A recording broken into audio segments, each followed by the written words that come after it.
Well, thank you very much, Carl. It was very informative.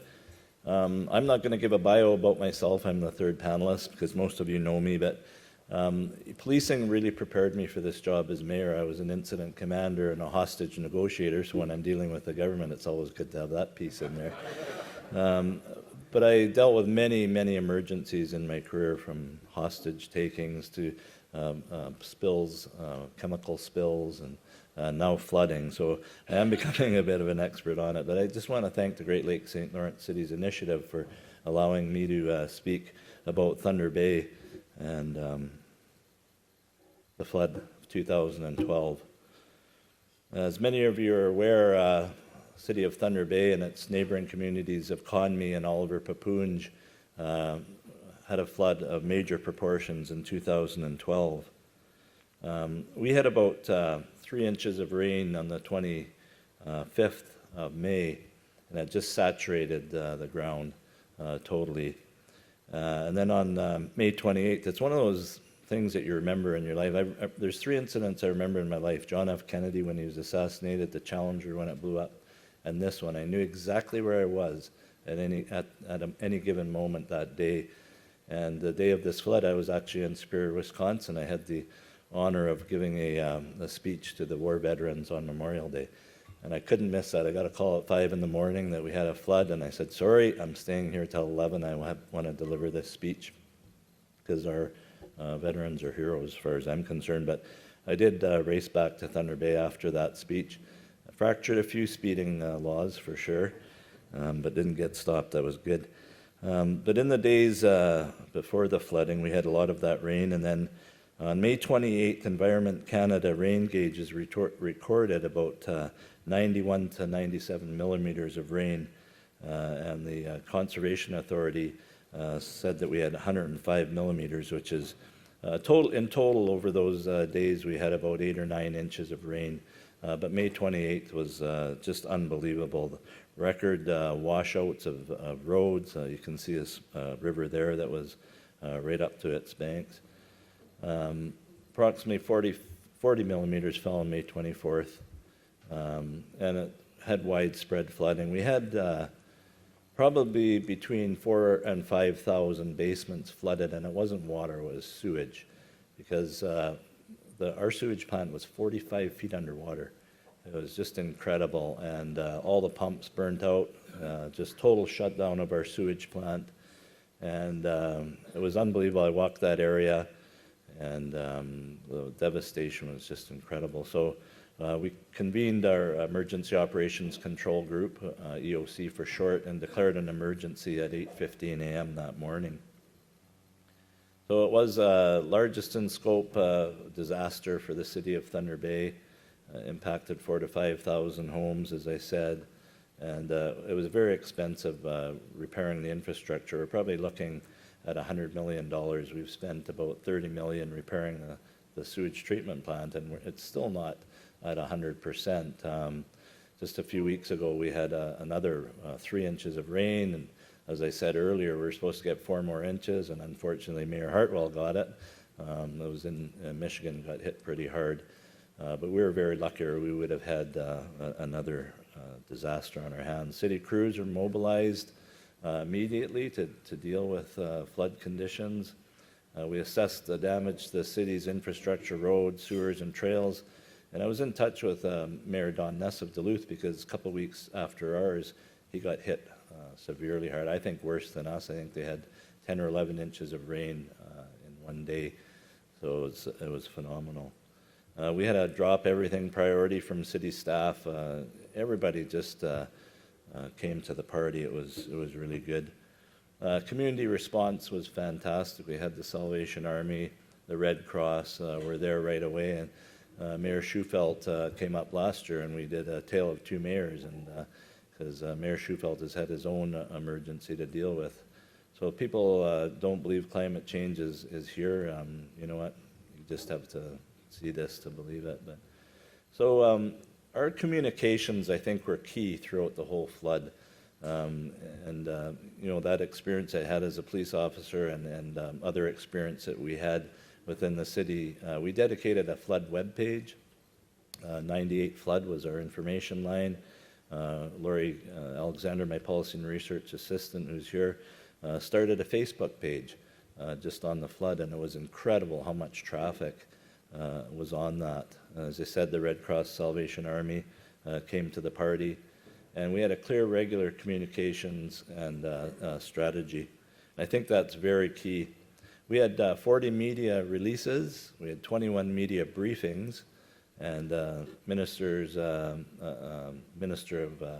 who is now the Premier of Ontario, she was Minister of Municipal Affairs and Housing, came up and declared an emergency on June 8th, I believe it was. The outcome was strong and consistent media relations with excellent use of virtually all messaging, and I think that really helped us through it a lot. We were declared a disaster area by the Premier, as I said.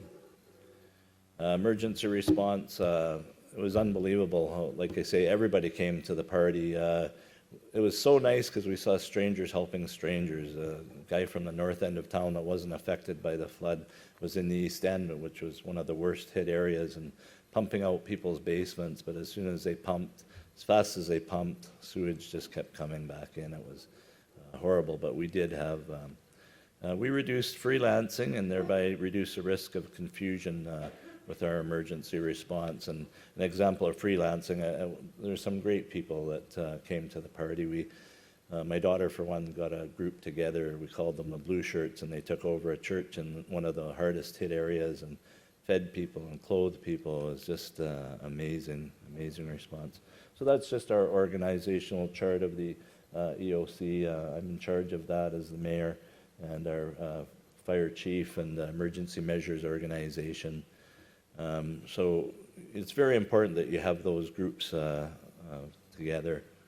We started a Safe Homes program to mitigate some of the losses. A lot of people in the area that wasn't flooded didn't have insurance or were underinsured. So city manager came to me and said, we got a little problem. A lot of people are hurting, and the ODRAP program that's in Ontario, the Ontario Disaster Relief Assistance Program, to me it's not sufficient enough, and I'll talk about that in a bit, but I said, whatever it takes, let's fix the homes, and we'll just worry about it afterwards. It took a big risk as a mayor, but that's what you have to do sometimes. You take risks. So we replaced furnaces, we replaced hot water heaters, we gutted some homes. We actually rebuilt a couple of homes for people, and the bill was about $4.2 million.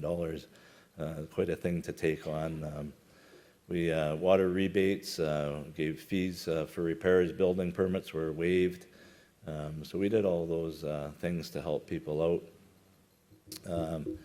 The disaster relief program in Ontario gave us $16 million, 10 for public infrastructure, and the $4.2 million wasn't included in that, so I had to do some real begging, and did get those monies a few weeks ago from the provincial government. So,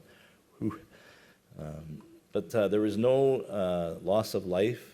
I think there was one minor injury when someone slipped on their stairs. We accommodated people at Lakehead University. We had hotels just gave, like, occupancy was not an issue. They really came to the party, but we had dedicated 24/7 police patrols. So that's one of the examples of the overtime and the costs that can run up when you're dealing with a disaster. And those are all things that we have to take into account. Just frequency of natural disasters in Canada, if you go back to 1900 to 1909, and you can see the trend. And if you look at 2000, 2009, because obviously we don't have 2010 to 2020, but each decade, if you look at the storms, hurricanes, severe storms, floods, tsunamis, and tornadoes, that's what we're dealing with. It's a different world that we live in. Moving forward, building on a strong foundation, we're moving to mitigate climate change as best as we can. We're working on, we had the best pollution control plant in Ontario. It was 10 times the standard. It was built to 10 times the standard, and it totally shut down. So we brought in consultants, and we've had engineering firms, and now we're trying to build it to more than 10 times what's required. So those kind of things that we have to do. Our expertise, we developing an adaptation plan, regional approach to it, workshops. We did a webinar recently. The mayor of Duluth, Don Ness, I believe Mayor Hartwell was, George was there, and myself, and we talked about the different floods and best practices, and that's something that I'm really proud of that the Great Lakes St. Lawrence Initiative is doing, is adapting and looking at best practices. And if you have a flood in your community, say Collingwood, you can call the Great Lakes, or call Thunder Bay, or call Grand Rapids, and we can all share that information. Engage in the community through existing collaborative multi-stakeholder approach. In the city of Thunder Bay, like after the flood, we started a drainage assistance program. We found a lot of people didn't have sump pumps or sump pits, didn't have rain barrels that didn't have proper drainage, and we encouraged backflow prevention, and we actually have a rebate program called the Drainage Assistance Program, where we pay up to 50% of the costs of installing those. So it's something we took on, but as a city, it's going to hopefully have long-lasting results for people. And we're advocating for regulatory and financial support, and that's where my training comes in. I'm a loud mouth and a loud voice when it comes to dealing with government, and they really come through. And I think that's something that our agency really has to do, is we have to get stronger. We have to be more demanding. I'm that kind of guy. I'll give you an example. I was at a mining readiness strategy at the community auditorium, and we had a rowdy guy there, and I'm looking around, he's swearing, he's walking up towards the stage to deal with the speaker, and I had to take him down, ground him, handcuff him, and it was beautiful. So that's what I'm bringing as chair. I think we have to be, I'm not going to bring my handcuffs, but I think we have to be a lot more vocal. We have to get all levels of government on board. Like I said, we're in Mackinac City with Dave, and the governors didn't even talk about the Great Lakes St. Lawrence Cities Initiative or the work that the mayor is doing, yet it had been 5 years since they met. So we have to engage these other groups of government and get us all working in the same direction.